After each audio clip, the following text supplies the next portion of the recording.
Let's stick with the correct order of operation, shall we? I hope so. All right, folks, welcome to Inside the Numbers with the People's Pundit. I'm your host, Rich Barris, the People's Pundit. Don't forget to like the videos if you like them and share them far and wide. It's time to break out the Halloween colors a little bit. Yup, I'm in a purple sweater, and I like it. For those of you who don't know anyway, I run around in three pieces with pink and purple and all sorts of stuff. Crazy greens and whatnot. You know, as from somebody who's from the neck of the I am from the area we're going to talk about today. 15 years in Florida, almost 20 actually, right? Almost 20 years in Florida. Married to a Hispanic woman will do that to your wardrobe. Okay. I mean, because up north, it's like basic. It's, you're wearing a black suit, or you're wearing a brown suit, or you're wearing a blue suit, or a gray suit. It is relatively, it's gotten more flary over the years. And back when I used to work in financial services, depending on the firm you work for, you can get away with wearing something a little crazy, which one firm that I did work for, which was basically just a bringer of IPOs. We were flashy. But if you walk into like a Smith Barney or something, or you will work for Edward Jones or something, which by the way, I did for a bit. I taught them how to sell. But if you go and do that, you're going to have to be a little bit more conservative. All right. But anyway, it's Halloween. It's time to break out the oranges. It's time to break out the purples. We'll put away the purples because we're not Gothic Christmas after Halloween, and we'll get back to the normal Halloween colors. All right.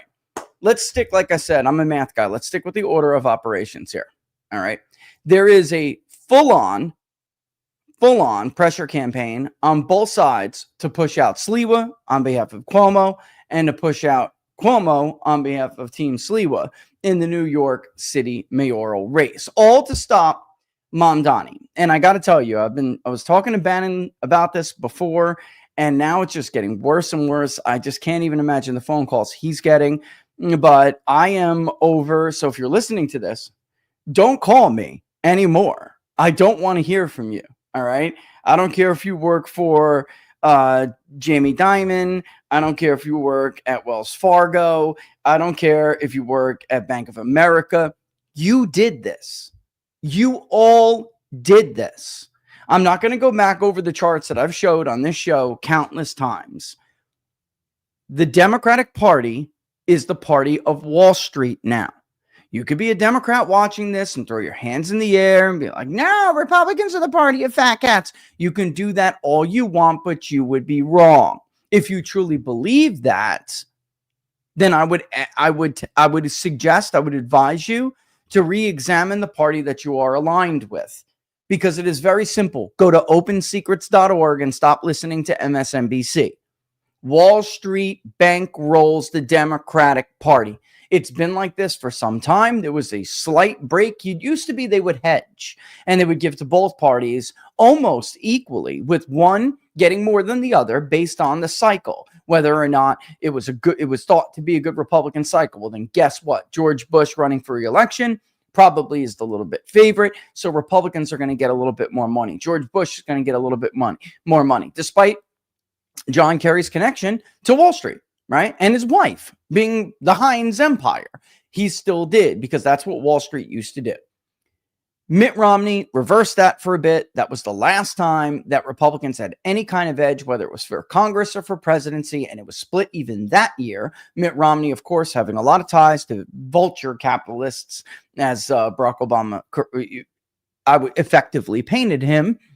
But Barack Obama was still bankrolled by Wall Street a lot. Then we get to the Trump era, and the Republican Party is getting more populist, all right? Donald Trump comes along, and he harnesses that populism. The fat cats on Wall Street don't like it. Somehow they'll tolerate. And this is the thing I told them, to go pound sand and stop calling me, all right? Stop calling me. I don't care what you do with your money at this point. Look what you've done. Now you're afraid? You should be afraid. They can tolerate all of the left-wing populist rhetoric in the world from far-left organizations that they knew about. They knew about the cancer in the Democratic Party that was metastasizing all of these years. They knew about it. But their hubris knows no bounds, and they had the arrogance to truly think that they would be able to control this when this day came. Hello, Bill de Blasio was a card-carrying member of the Communist Party at one point. You didn't bat an eye, did you? Letitia James is rewriting financial law to indict Donald Trump. What'd you do? Nothing. Right? The Southern District of New York, the Attorney General, you name it, a state attorney, on and on and on and on. You did nothing. Now fast forward to here, and by the way, for the Democrats who still need to hear it, Wall Street bankrolled Hillary Clinton by greater than a factor of 3-1. By the time Joe Biden challenged Donald Trump, and he needed a whole lot of money, and Democrats all over the country needed a whole lot of money to exploit the moratorium on our verification procedures and laws around the country, state by state, when it came to solicited and unsolicited, which was unheard of, mail-in votes, you bankrolled that. 6-1. 6-1 advantage for Joe Biden on Wall Street over Donald Trump. Fast forward another 4 years, Joe Biden, which everyone on Wall Street knew, got exposed as being senile in front of the entire country during his one and only debate with Donald Trump that the shot in his ass gave him the energy and clarity to do. And we get Kamala Harris, and you give her money. Now you want to bitch and moan and complain that Mamdani is about to ruin your city. You supported the policies that allowed for this to even come to be. And it was all driven by two things. You have to be so virtuous, don't you? You have to be so virtuous, and you got to welcome everyone. It doesn't matter if they hop the border, get smuggled in on a ship.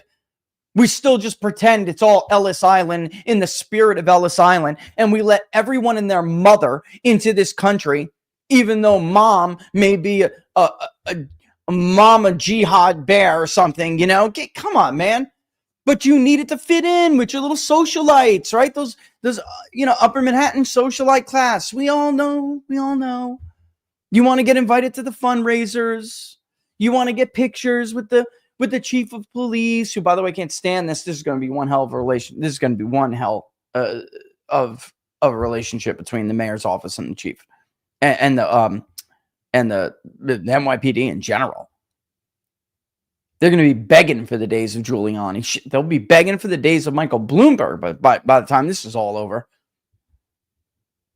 maybe even de Blasio.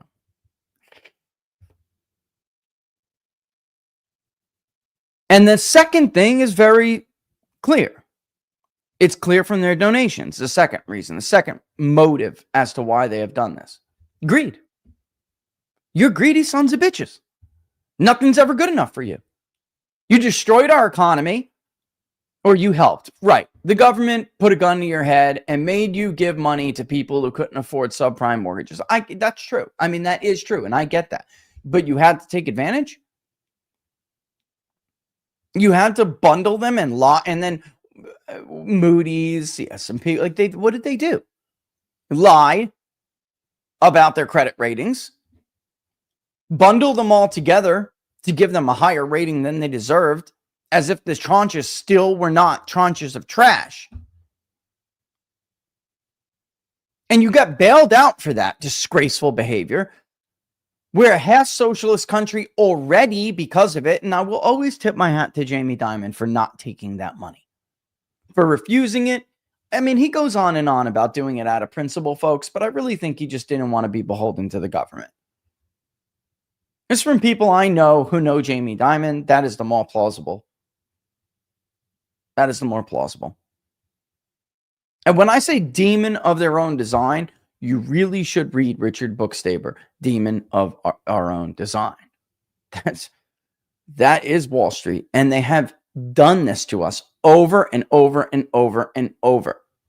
And God forbid somebody rises and harnesses the populace, by the way, which is a legitimate, just grievance. The Trump movement, this is why I've always been somebody who's always been able to pull the MAGA movement, because I understand, given where I come from, I understand that their grievances are legitimate. But you needed your free trade. You needed to screw over every American worker you could possibly screw over. You needed to squeeze every nickel out of SNAP and every other program that desperately needs to be reformed that you possibly could. And by the way, that is Jamie Dimon. They make the most off of that JP Morgan now. They just can't help themselves. And somebody like Donald Trump comes around, the ultimate class betrayer, and says, you know what? Nobody's standing up to the little guy. Nobody is looking out for the little guy with these vultures. And I know they're vultures because they're my friends. These vultures on Wall Street. It's just not fair. Somebody's got to do something about this. It's not right. And they had the most putrid, visceral, negative reaction to this man and the people who support him that they possibly could. And the imbalance with them and who they supported and the policies they supported grew ever wider. Again, the ironic part about all of this is that left-wing rhetoric never bothered them. Fundamentally changed the country. Socialize this, socialize that. Folks, they were against Obamacare and the beginning of the socialization of our medicine right up until the moment the government bribed them. And then once they gave them a way to make a fortune off of screwing you on healthcare, they got right in line. The pinnacle of American capitalism.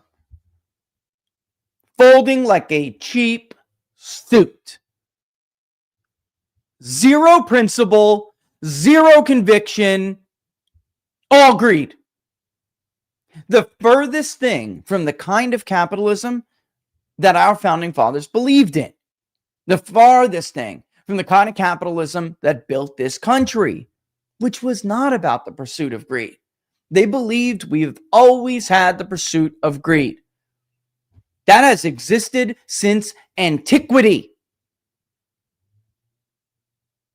They believed in the tenets of the Protestant ethic, by the way, which I had to jump on Twitter and allude to. I didn't follow up, and I meant to, because you have like Mamdani supporters like Mehdi Hassan out there. And people for a couple of weeks now, including the Cuomos, by the way, have been saying, how did this guy even get naturalized? Is it true there's this rumor that they allowed him to basically waive some of the oath that he gets to take because, he's a Muslim and this and that? And I honestly never thought that was true. But all of these criticisms, when you see somebody like Mehdi Hassan put what he put out, it's yesterday technically now, but right? Or no, it was late. Is it? Or was it early morning? It doesn't matter. It lends credibility to those, to people's at least recent criticisms. These are the issues we're not allowed to talk about that lead to the environment that we have now in New York City, which is going to elect a communist Muslim extremist who will take a picture with the unindicted co-conspirator of the first attack on the World Trade Center, which no longer exists because the second one was more successful. Thousands of people died, and the two buildings that they wanted down are down.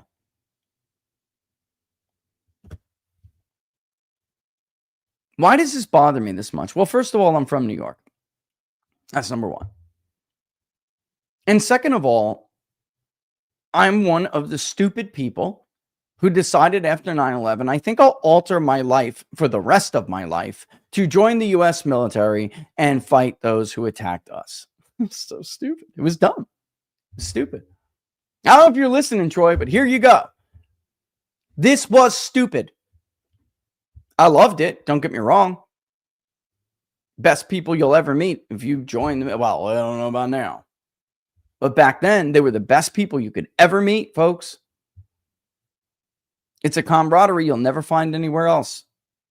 Friendships and bond that you cannot forge in the civilian world. But it was all bullshit.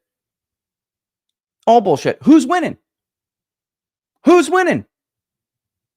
Or who has won? And we're here now, not even able, which by the way was a problem that existed even back then. We're not even able to question. I mean, somebody who says something as stupid as Mehdi Hassan said, really does make you think. He doesn't understand the tenets of the Protestant ethic. He doesn't understand what American capitalism is all about. He doesn't understand the values and the virtues that built this country into what it is. Maybe we shouldn't have people like that in this country.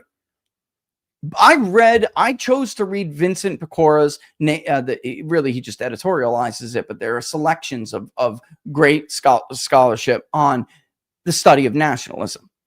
And we read every single one of them because I wanted everyone to understand that whether people were coming from the left or from the right, there were certain things that they agreed on.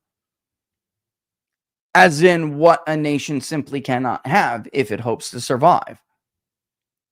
And one of them is an inconsistent identity. You can't forget where you came from. You can't forget the ideas and the people and the values and the policies and the struggles and the sacrifices, the wins, the losses, that got you where you are. Or who and what that got you where you are. You can't do that. It doesn't work. You become something else. And it's never better. It's never better. Show me one example. Show me. It's never better. It always ends up a diluted version of what the country or nation or identity was predicated on. And it fails. It ends up failing. And it doesn't really matter if you're on the left or you're on the right, coming from the academic body of work, they all generally agree with that. And that's why, whether I liked it or I disliked it, I agree with it or I disagree with it, we went through every single one. Because our discourse in this country is not elevated to that level. And you will never be told that, and you will never hear that stuff on social media. So when people look at what's going on in New York City now, they just, what the hell has happened?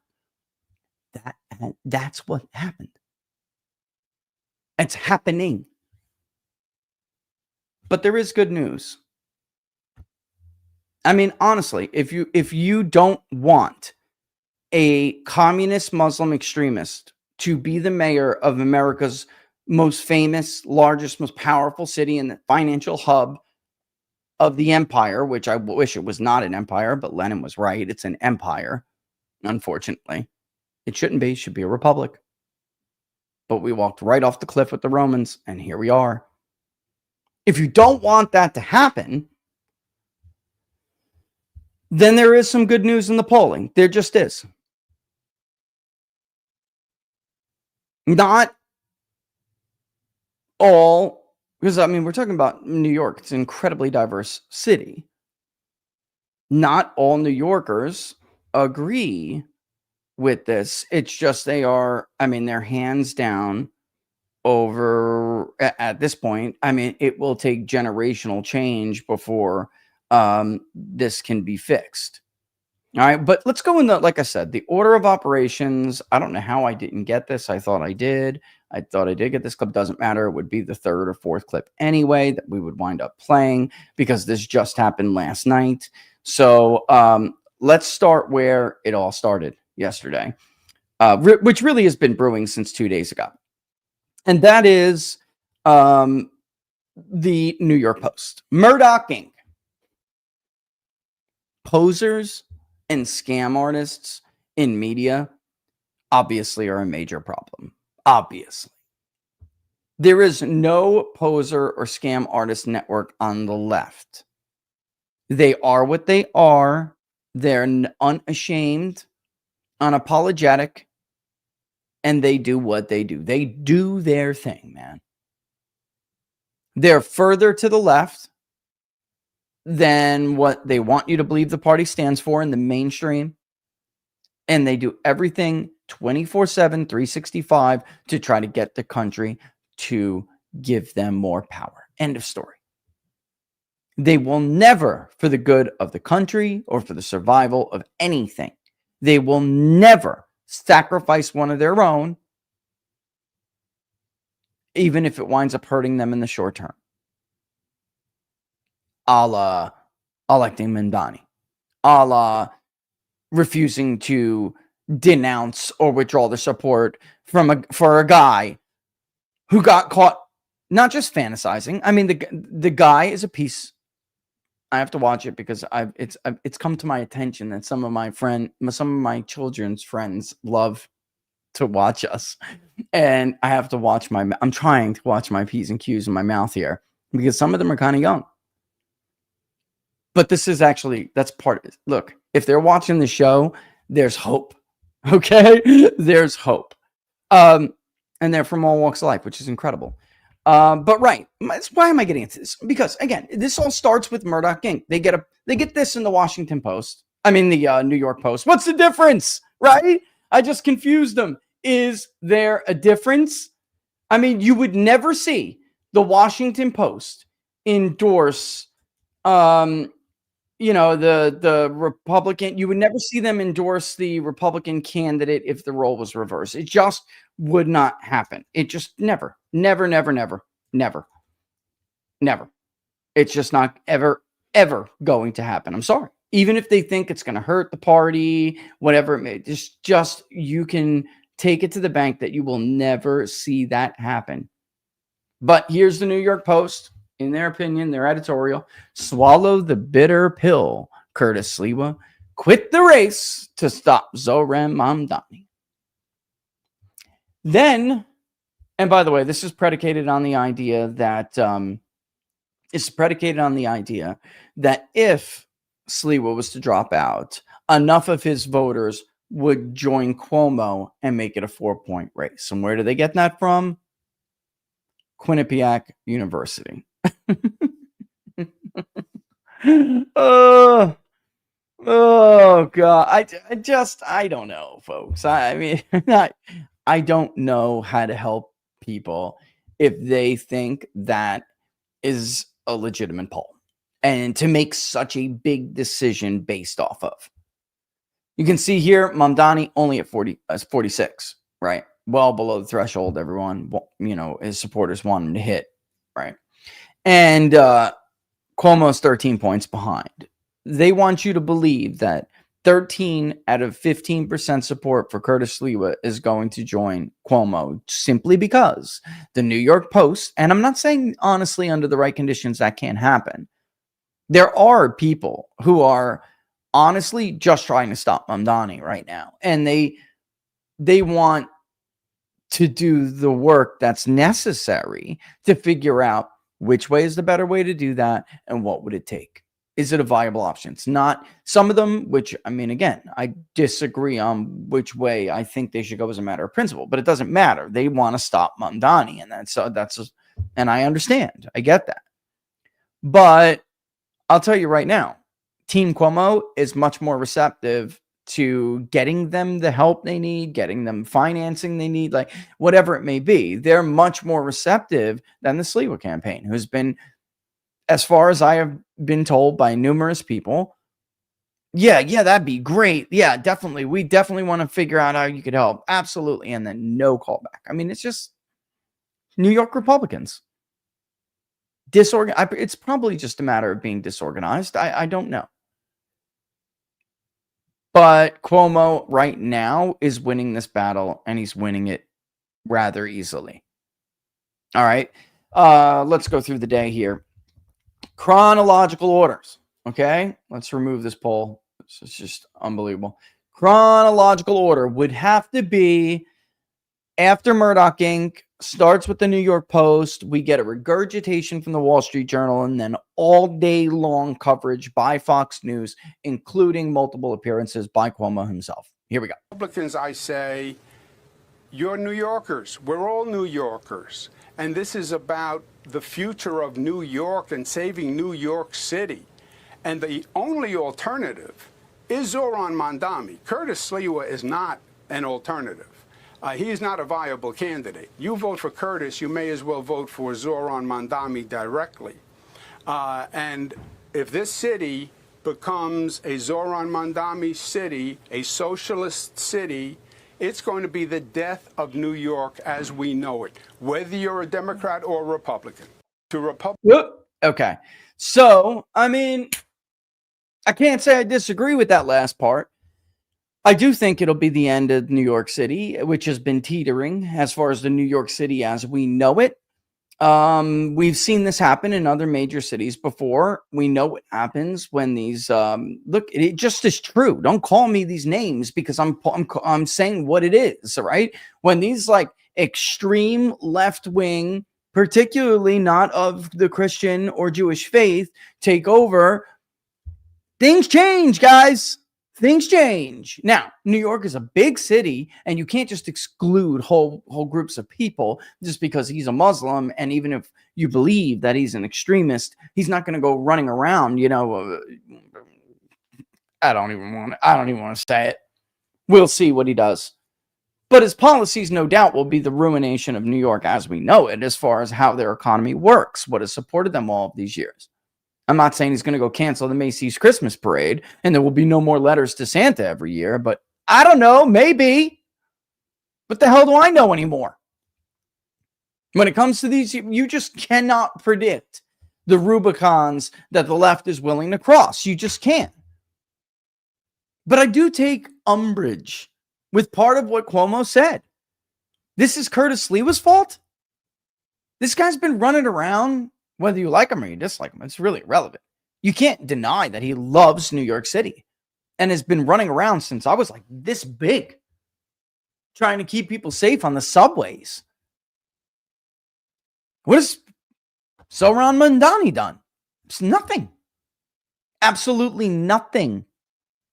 But Mr. Cuomo, exactly where did this guy find a political home again?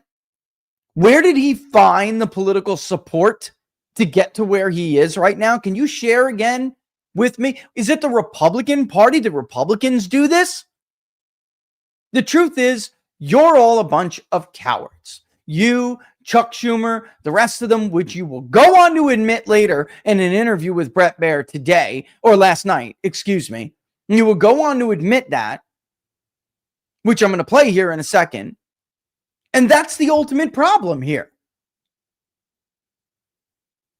You want to pretend that these elements of your party don't exist because you want to lie to the vast majority of the rest of the country, which is not deep blue and not fanatic, even good pro-Americans out there that vote Democrat for their own reason, because they don't know what you really are. They don't know what you are unwilling to say out loud, although you got pretty close in your interview with Brett Baer, which is that you're not the mainstream anymore. Not in your party, you're not. And in an area of the country where you can be yourselves, you show what you really are. You do it every damn time. You don't believe in capitalism. In fact, hurling these fascist words out there all the time is unbelievable because there is an actual definition of fascism. And since we're going to hear it all the time, since we're going to hear this term all the time, let's go over it.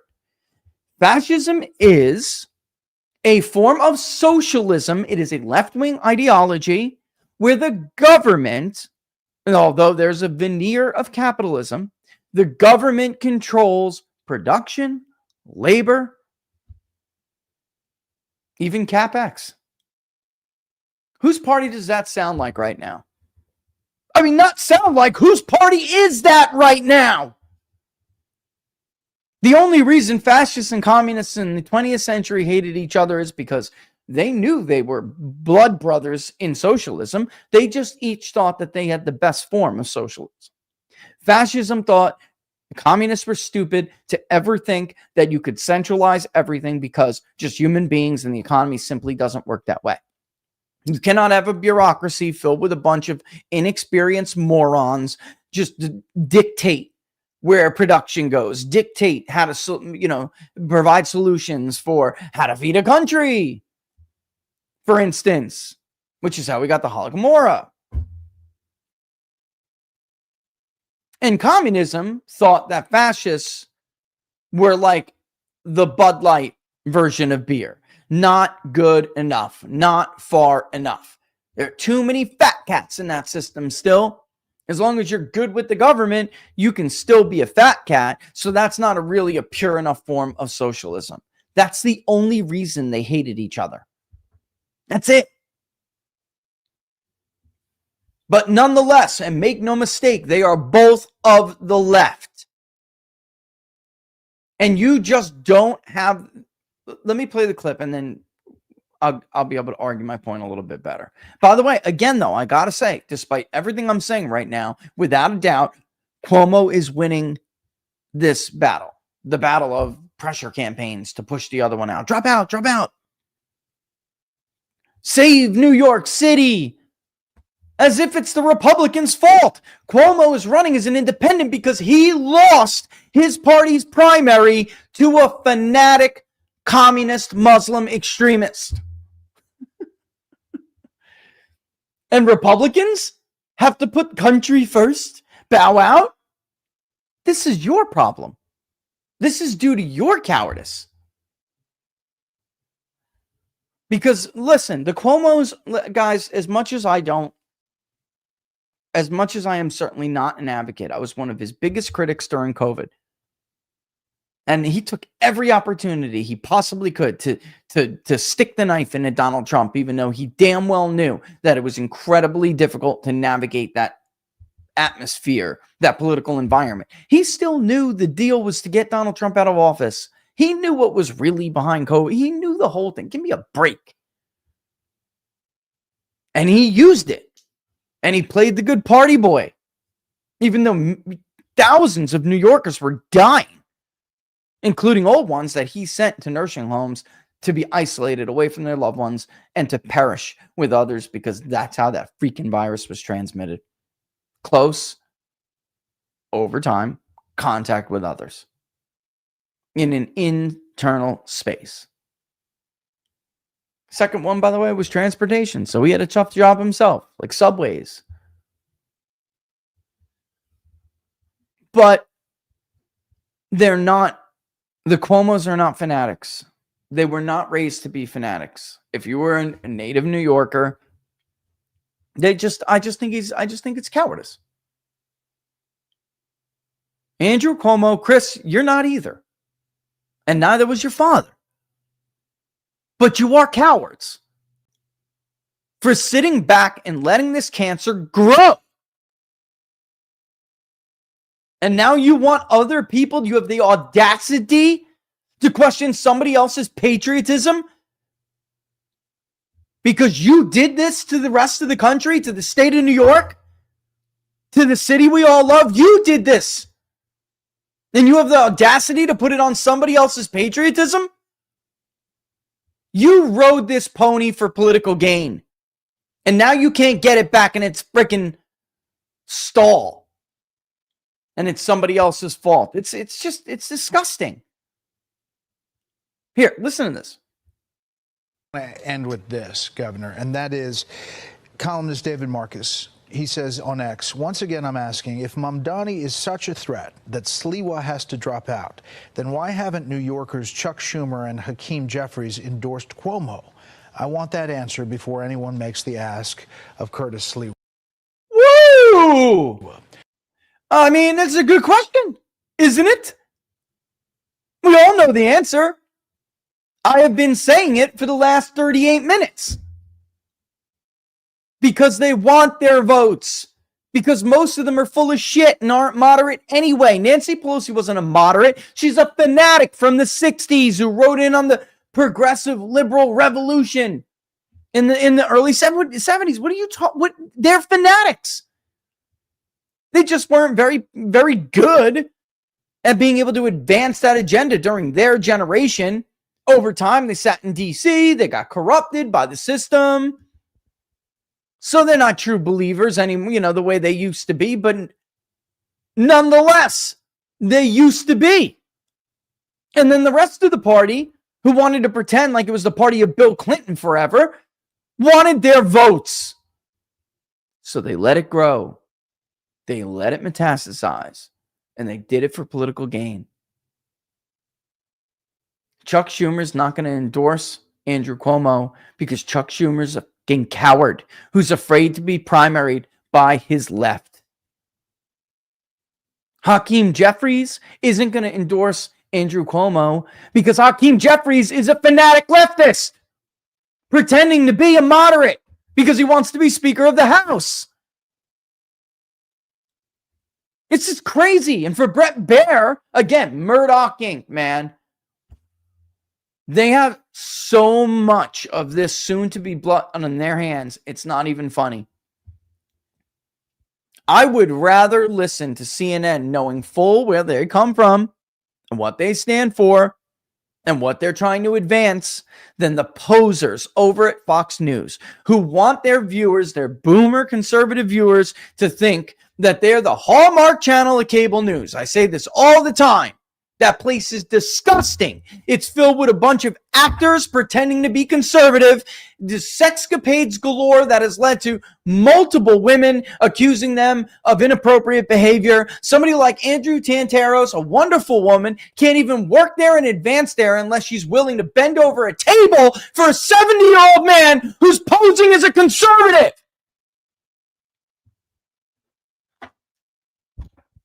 Let's listen to the rest of them. He's in tight with them. Why haven't Democrats who may be concerned about democratic socialism or worse of what could happen, why haven't they endorsed you? Yeah, why haven't the Republicans endorsed Sliwa? Look, in these elections that are... Not the same thing. He's about to make a good point. I get it, but not the same thing. It's a blue city in a blue state. This is the Democrats' problem. They made this problem. They created this problem. They nurtured this problem. This is not for Republicans to spill political capital blood for no reason. This is a Democratic problem that Democrats should be expected to fix. Which I'll wait until I make my next point, until he makes it. Tested. If a politician doesn't have to make a decision, Brett, they don't want to make a decision, right? And there is a tension in the Democratic Party. That far left is very powerful and threatening everyone. So Democrats, moderate Democrats, mainstream Democrats. Putting on the brakes, moderate mainstream. What the hell are you talking about? You lost the primary, bruh. You lost the primary. You're not mainstream. The circus has been mainstream now in the Democratic Party.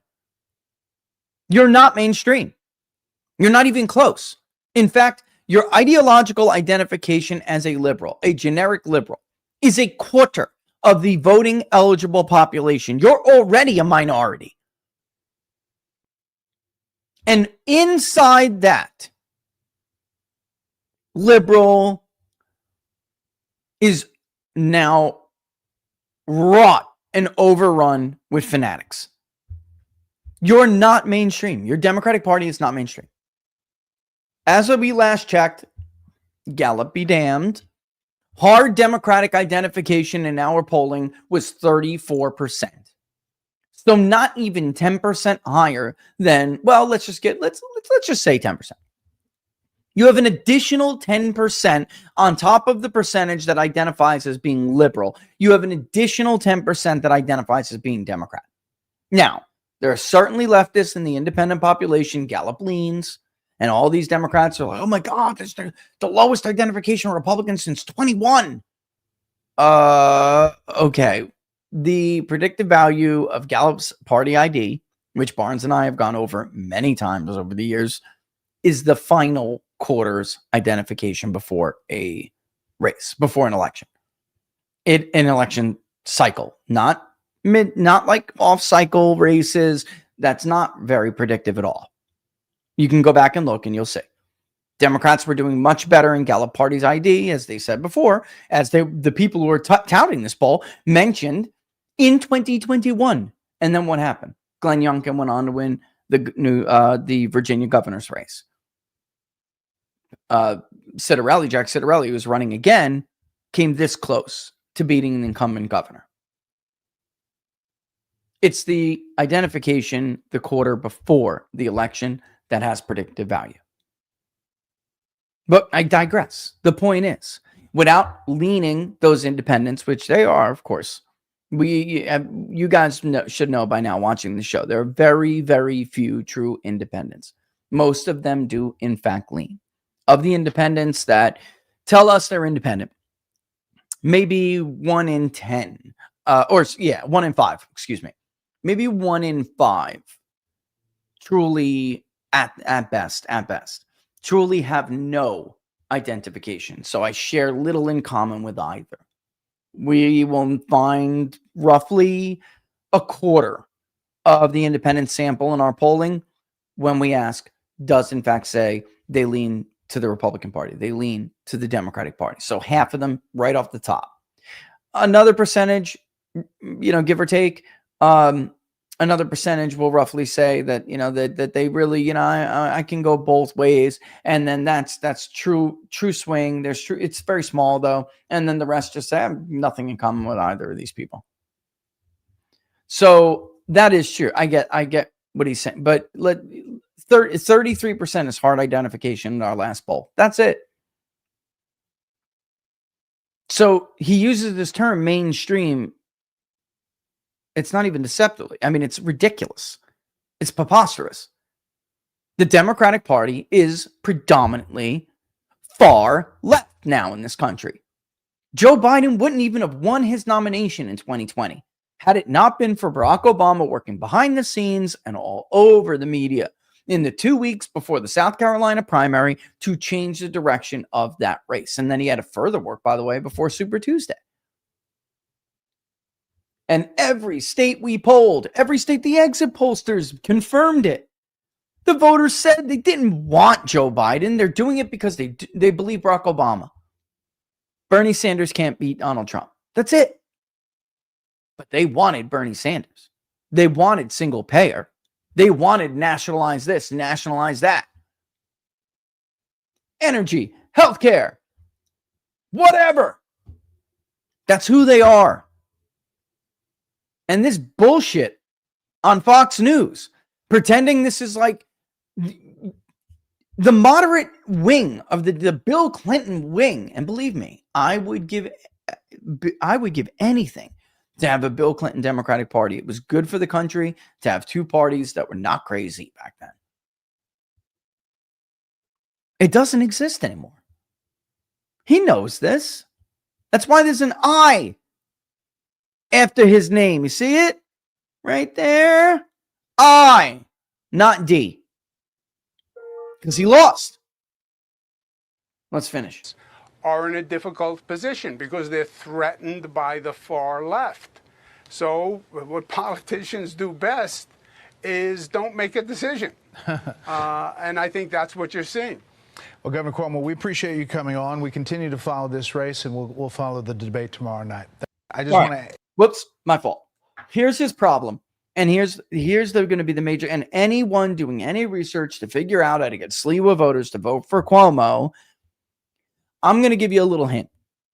And by the way, I hope to do this myself. You will find no kinship with the Republican Party until you acknowledge what I just acknowledged. Not that they're powerful and you're afraid of a primary. No. That this is an anti-American communist element within your party. It's so dangerous to New York. Then why is it allowed without condemnation? Why do we always have to hear the media and the Democratic Party pine on about how you have to denounce the Pat Buchanan wing of the Republican Party? You have to denounce this one. You got to denounce that one. Guys, these are the equivalents of the David Dukes pretending to be something of a mainstream right-winger, but they're not. It's just different treatment of how it's just a different way that they're cast by the media to the public. This is what the Democratic Party is now. That's why they won't do it. And until you come out and say, not only should this not be allowed in New York City, but Democrats nowhere want these people in our party, that's when you'll get Republican votes. Until then, good luck. I hope you got your rug ready. 3 times a day, Andrew. 3 times a day. All right? I'm serious, man. Screw this. Everyone's a coward. That's the problem with today's America. Everybody's a coward. And by the way, just to top this off before I give my final thoughts about my very serious concerns about what's going on with the Charlie Kirk case. To top it off, how you know that Cuomo is winning this battle is Trump's comments late last night around not late. It was like 7:30 at night, I believe. And I'm listening, and I'm talking to some people and they're like, oh my God, Trump just said something at the White House. I'm sure it's going to be news real soon. I'm like, what? This was it. A new poll shows that if Curtis Sliwa dropped out of the New York mayoral race, then Andrew Cuomo would only trail Mamdani by 4 points.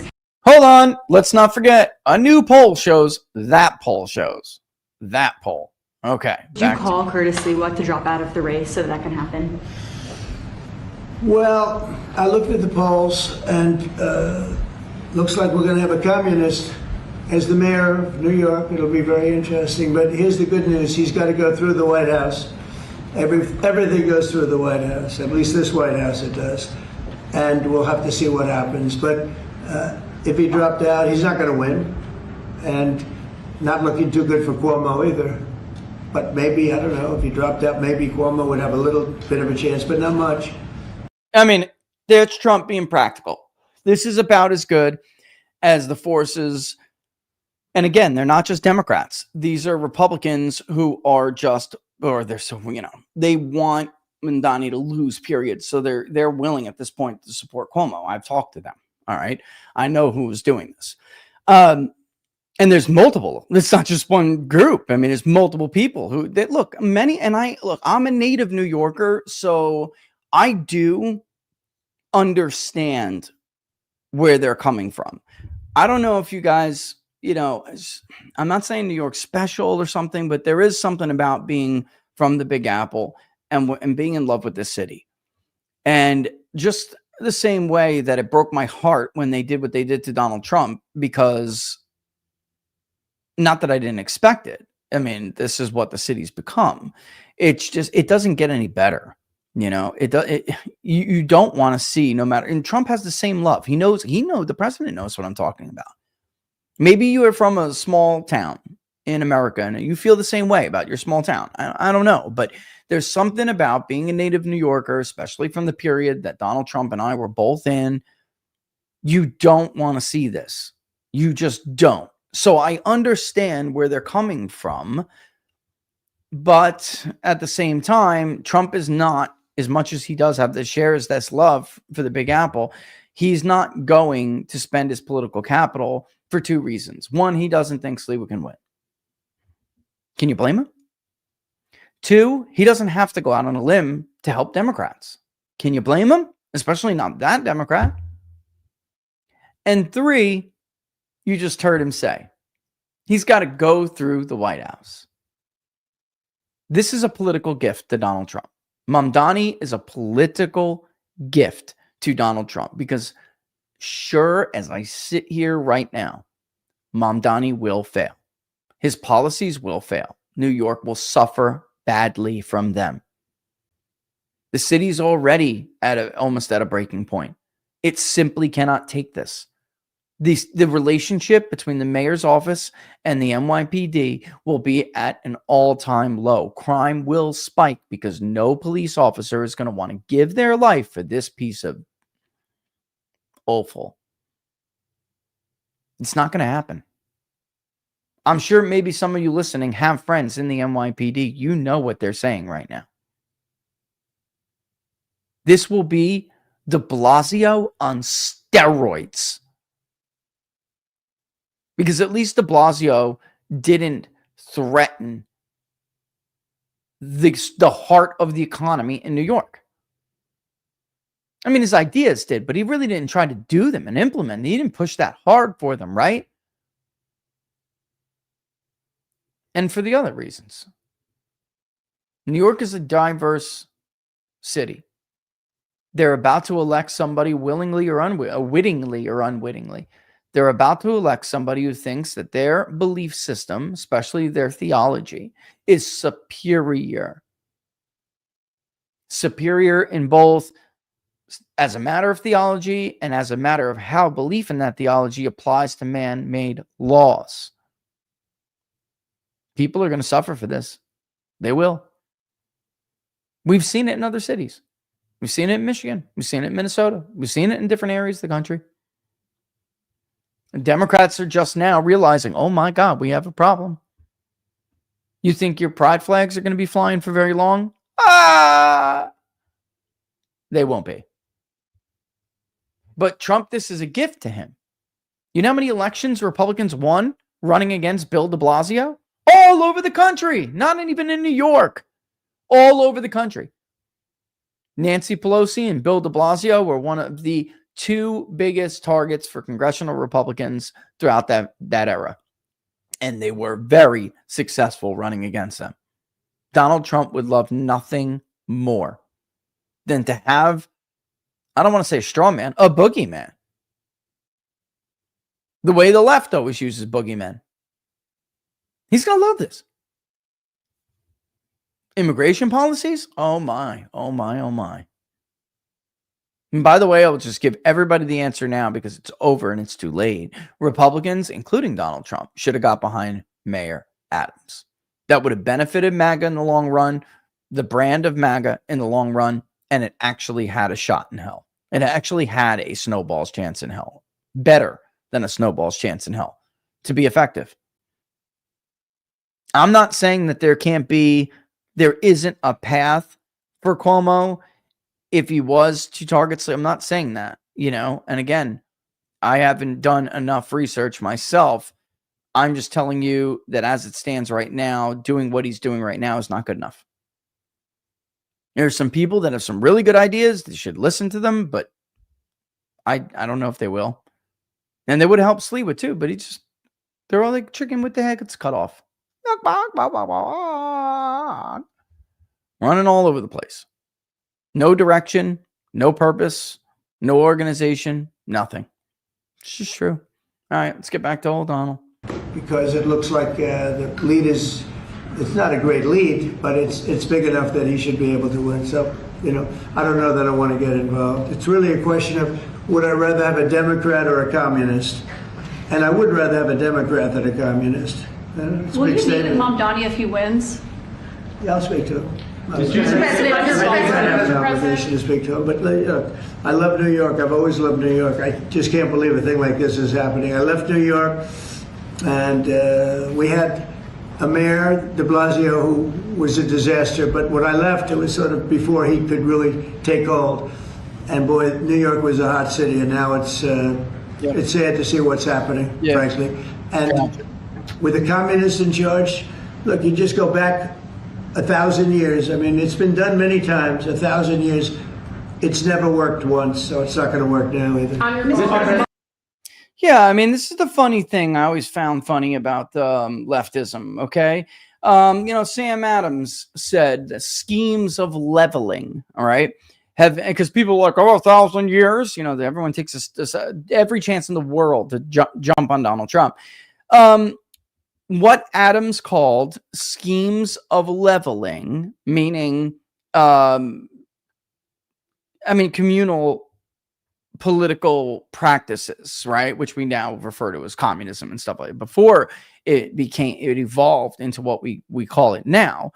There have always been forever these ideas that sound so great and that we're all going to share the burden and we're all going to share the spoils. And there's going to be this great referee, a pharaoh, anything, somebody who's going to come down and level it all to make sure that everybody has basic this, basic that, access to this, access to that.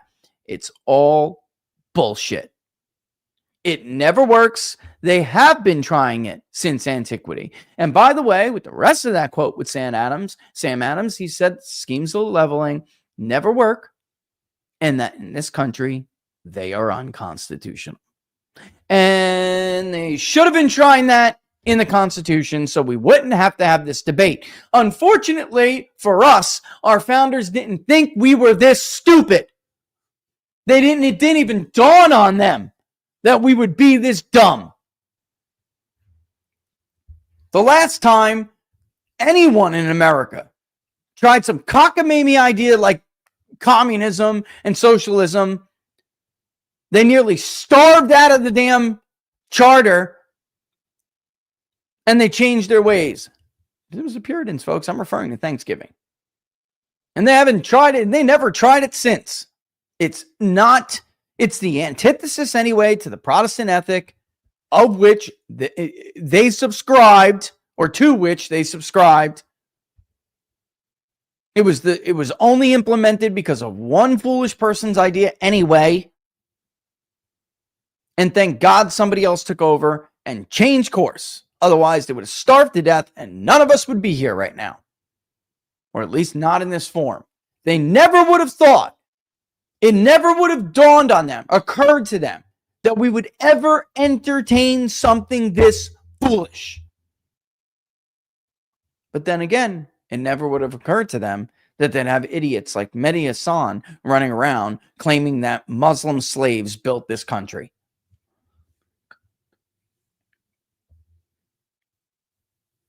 People who are this ignorant to our history and national identity probably should not be given citizenship. Probably shouldn't, guys. I mean, again, read a book. Let's get beyond this stupid, superficial level of discourse. Read a book. You cannot be that ignorant to your past history and still expect to keep a national identity. It can't happen. It has never happened, and it never will happen. We're special as Americans, exceptional, but we're not exempt from the laws of nature and nature's God. We are not exempt from them. Arrogance, man. It all comes down to arrogance and ignorance. Arrogance and ignorance. Yeah, I mean, he really said that. And just for the rest of you, a little brief history lesson.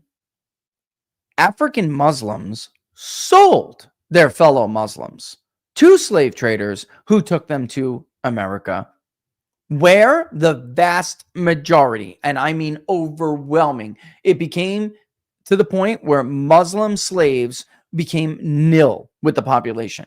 They converted to Christianity. Some of them, depending on where they ended up.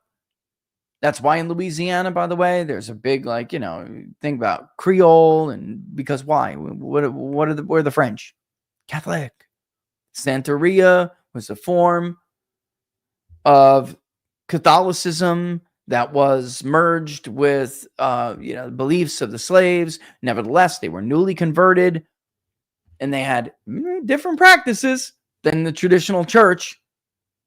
By the way, American Catholics have always been a pain in the ass to the Vatican, but the vast majority of them were, in fact, Christian of different denominations.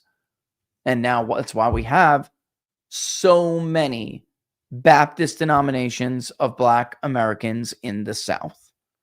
It wasn't until the 20th century, slavery was over by then, Mehdi, that African Muslims saw a resurgence in the population to any real significance.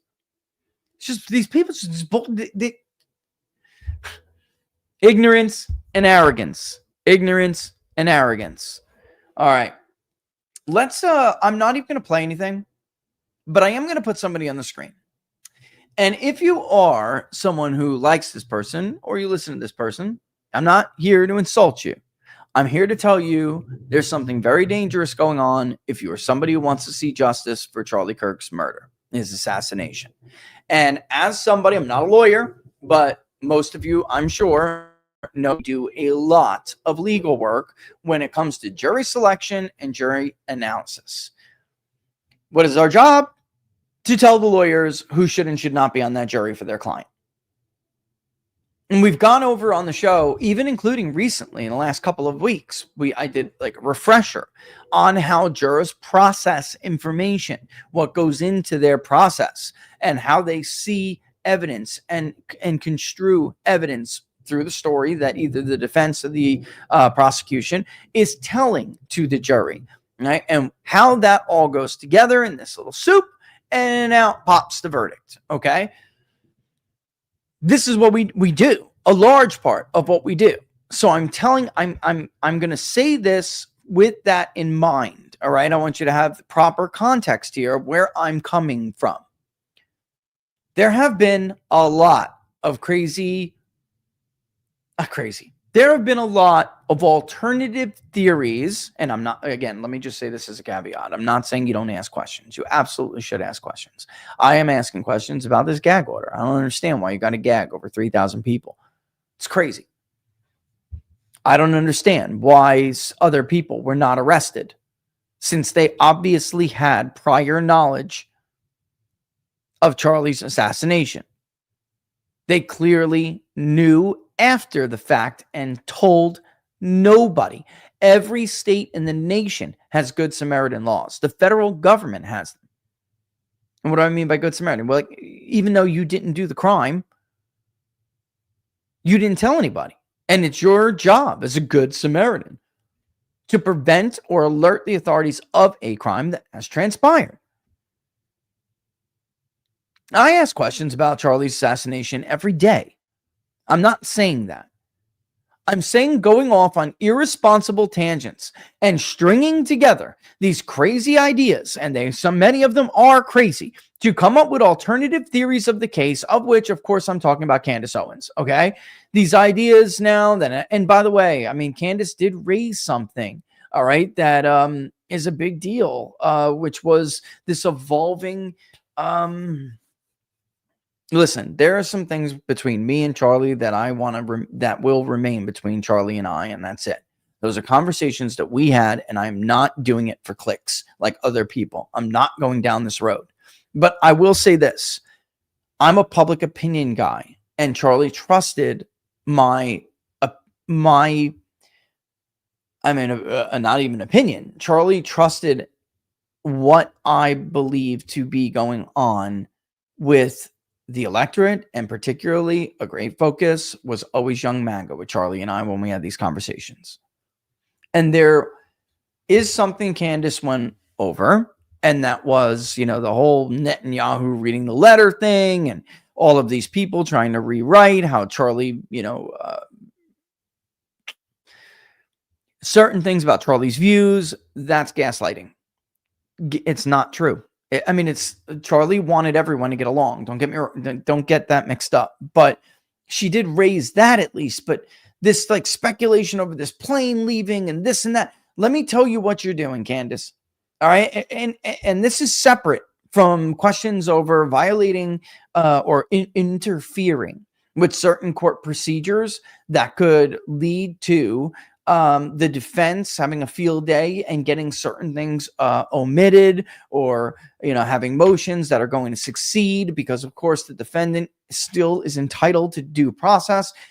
Those are separate questions. What I am talking about are some of these things that she's offering to people, which are essentially alternative theories to the case. She's not alone. All right. Don't get me wrong. She is not alone in it.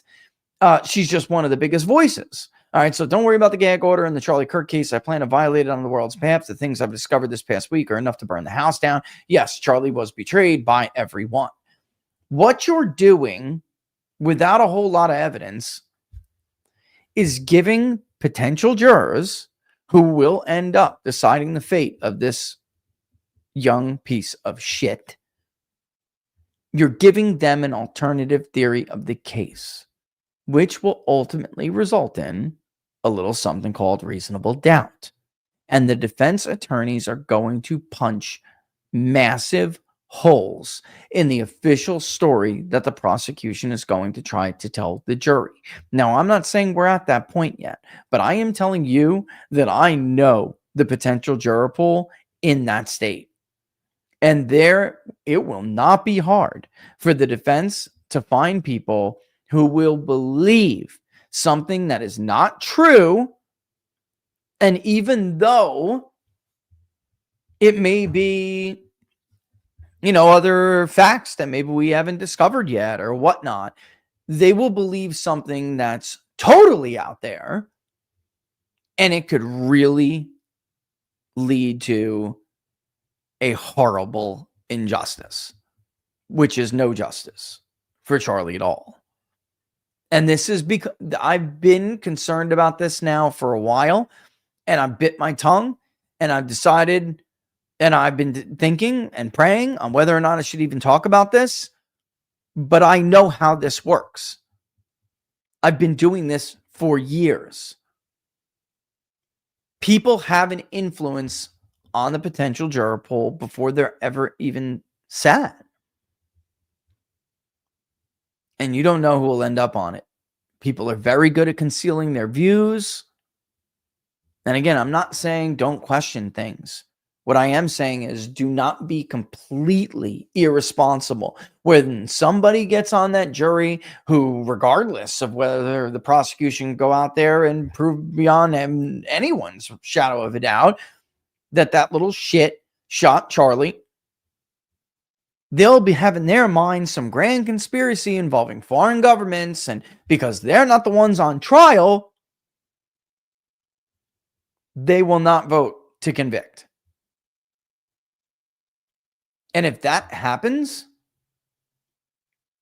I'm going to be really pissed. Now, if there's something that they know about, the FBI knows about, or authorities know about, that they're hiding from us, and we wind up finding out that of course, we worked on a case where the FBI was withholding footage. It's a high profile national case. It was 100% exculpatory. So I'm not sitting here, like I just fell off the turnip truck or something. You all know the case I'm talking about. I know how these people operate. I know what they're capable of. But as of right now, this is irresponsible. You have to weigh what you have in front of you and compare them. Oh, what are the odds? A plane that left on the time she was wrong about is greater evidence of some foreign conspiracy to kill Charlie Kirk than the evidence that we have now? There's a pretty big mix-up, guys, that the plane left a different day.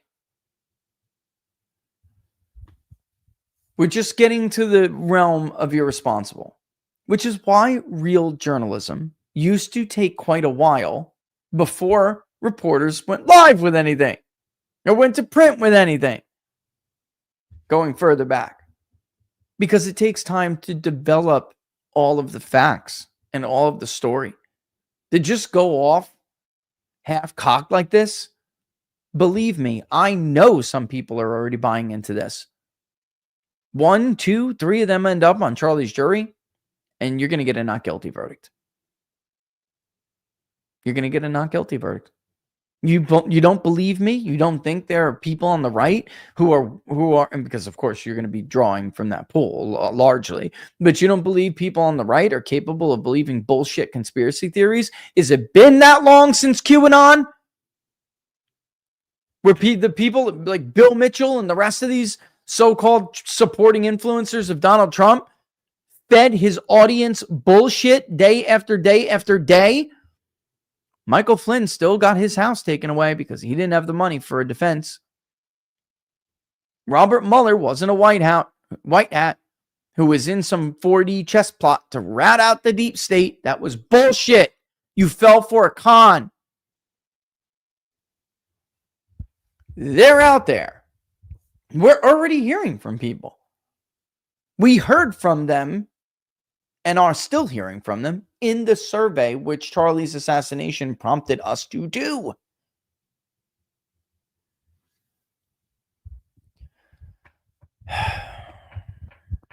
We have to be more careful because I'm warning you, and I'm going to issue this and go. I am warning you that this is a very real possibility. And who's going to get blamed if that's what happens? I'm just saying, folks, you need to watch out for people who may be all about themselves and their own cliques, and they don't really care about the ramifications of what they do as long as they're the topic of the story. Center of attention, the receiver of the clicks. That will be one of the most disgusting things that has happened to us in a long time.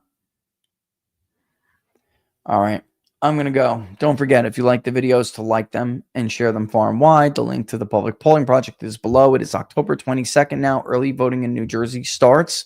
So pass the public polling project around, folks. Pass it around, pass it around, pass it around. Like you're passing around like, what was that game back in the day? Hot potato. Hot potato. That's it. What else? There was something else I needed to let you guys know of. I can't remember, but when I do, this happens to me and then I get off, and then Laura's like, you forgot to tell them about. I should make lists. I just don't read lists good. I know in my head what I want to do with the topics of the show, and we go with the points I want to make. I'm not a bullet point reader. I should tell her just to make the damn thing, and then at the end of the show, I'll just review it and see what I missed. But if I didn't, it's huge. I'll let you know. I'm probably missing some media appearance or something, and that's okay. Because I will tell you beforehand before I go on. All right.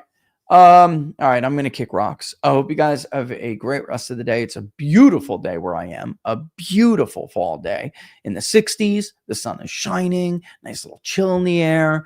It's my favorite weather. I love, all seasons should be appreciated for their own beauty in their own right. But, maybe it's because I was born in the fall. I was born in this air, but it's always been my favorite and always been a bit of a renewal for me every year. All right, guys, I hope you enjoy the rest of your day. I'm going to go try to do the same. Go pick up my little one, and I'll see you guys soon. All the best, guys. As usual. Deuces, deuces.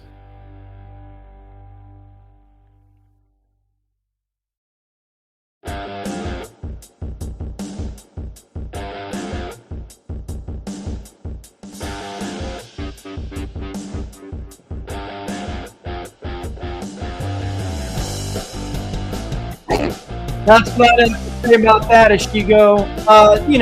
Sununu will be a formidable candidate, but look, it's not going to help the problem Republicans ultimately have in the U.S. Senate, which is a bunch of posers and people who are anti-MAGA.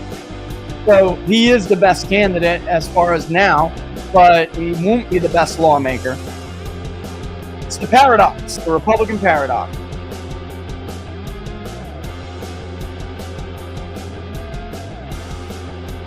Had to answer that one.